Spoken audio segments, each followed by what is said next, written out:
దైవజనమా, నీ ఉద్యోగ స్థలంలో నువ్వు నమ్మకంగా పనిచేసిన, చెమటోడ్చి పనిచేసిన, కష్టపడి పనిచేసిన, నీకు దక్కాల్సిన ప్రతిఫలం నీకు దక్కకుండా అయోగ్యుడైనటువంటి వాడికి ప్రతిఫలం దొక్కింది. ఎందుకో తెలుసా?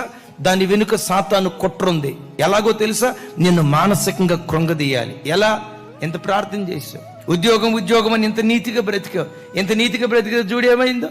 ఆడతా పాడతా పోల రంగంలాగా తిరిగేవాడు ప్రమోషన్ పొందుకున్నాడు. నీతి న్యాయం అని మడిగట్టుకుని బ్రతుకుతున్న నీ బ్రతుకులో ఎంత అన్యాయం జరిగిందో చూడండి. ప్రతిఫలం రాని పరిస్థితుల్లో కూడా దేవుడేమాయను అని అనొద్దు. ఉన్నావా, అసలు ఉన్నావా, ఆ పాట పాడకండి. నీ నోట రావాల్సిన మాట ఏంటో తెలుసా? కన్నులు నిర్మించిన దేవుడు కానకుండునా, చెవులు నిర్మించిన దేవుడు వినకుండునా, నా దేవుడు నీతి కలిగిన న్యాయాధిపతి. తప్పకుండా ఒకానొక రోజు నా కష్టానికి తగిన ప్రతిఫలం నా దేవుడు అనుగ్రహిస్తాడు.